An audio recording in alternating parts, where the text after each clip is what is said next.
To understand how one man could kill 39 people and walk free after each one, you have to understand apartheid. Imagine a name that makes an entire city go quiet, a name whispered after dark, a name that kept mothers from letting their children walk to the corner shop once the sun went down.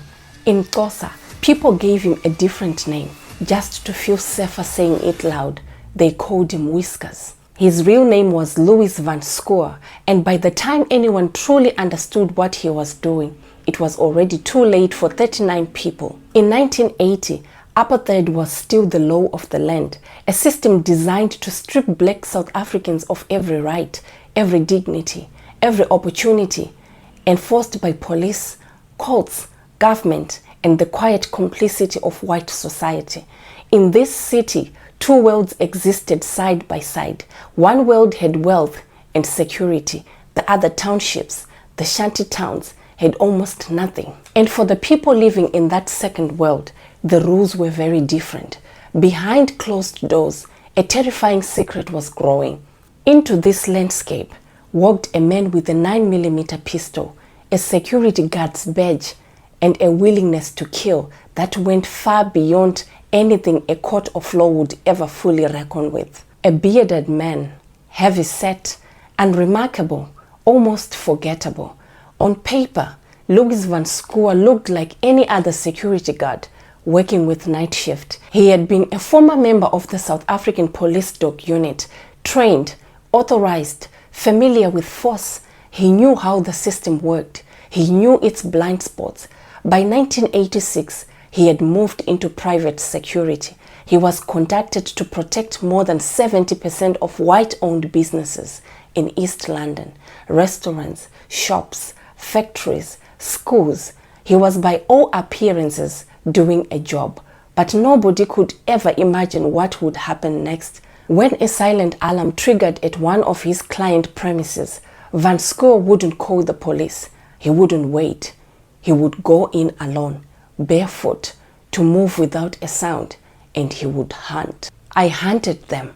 That's what you call it. I hunted them. He said it without flinching, without tears, without any visible weight of the lives he had taken.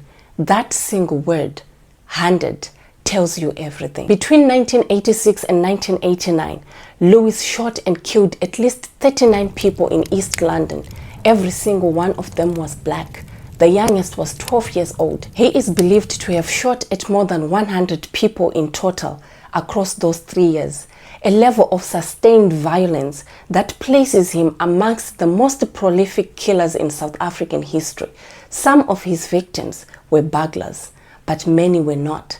Some were people who simply happened to be in the wrong place at the wrong time. Innocent bystanders, people walking past, people who were near a building when a silent alarm went off and who never made it home. Among the fallen, Leafy Peters, 13 years old. He had broken into a wimpy restaurant to steal cash, desperate, hiding in a toilet. Van Schoor found him. He did not call the police. He did not wait. He did not show mercy. Leafy Peters never saw 14. And after each killing, every single one, Van Schoor picked up the phone and reported it to the police himself. What investigators uncovered shocked the entire nation. Because the police didn't just charge him, they signed off on the killings again and again and again. 32 of those murders were officially classified as justifiable homicides. 32 lives erased with a stamp and a signature under a system that decided some people simply didn't matter enough to investigate. To understand how one man could kill 39 people and walk free after each one, you have to understand apartheid, not as a policy, but as a machine. A machine that told white South Africa that black lives were less than, that encoded that belief into law, into policing, into the judiciary, into an entire society. A machine that allowed a white security guard to gun down a black child and have it classified officially as a lawful act of self-defense. The truth was darker than anyone expected. Van Schoor wasn't just operating in the shadows of apartheid. The system was holding a torch for him, In his BBC interview, just days before his death in 2024, Van Schoor revealed something that sent shockwaves through South Africa. The police knew. They encouraged me. They should share the blame for what happened. Louis Van Schoor, July 2024, he named officers. He said they were complicit, that he was operating in some deeply disturbing way with their blessing. Those officers have never been charged, and for the families left behind, this confession made in the final week of a dying man's life opened wounds that had never really closed. A generation grew up under the shadow of a man the police chose not to stop. In East London, the reaction was almost impossibly the opposite. Bumper stickers appeared on cars across the city. They featured Van Schoor's photograph, surrounded by bullet holes and a single line. Two cities, one man, an unbridgeable divide. In February 1990, Nelson Mandela walked out of prison. South Africa began slowly and painfully to change. The system that had protected Louis Van Schoor was beginning to crack. Journalists and activists who had been pushing this story for years finally found an audience willing to listen. In 1991, Louis Van Schoor was arrested.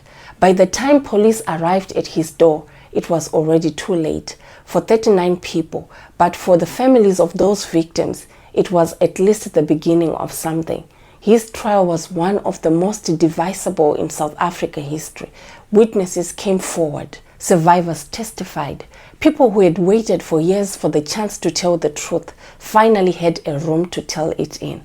But the judge dismissed much of the testimony. He called the witnesses unsophisticated and unreliable. There were no injuries in South Africa. The judge's word was final.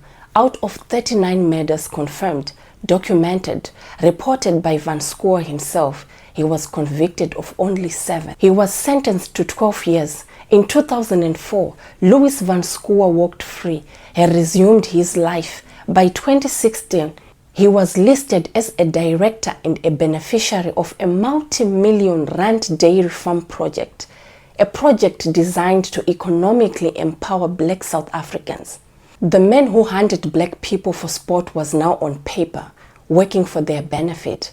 He still insisted he had done nothing wrong. He said his victims were criminals. For the families he had destroyed, those words were salt in a wound that would never heal.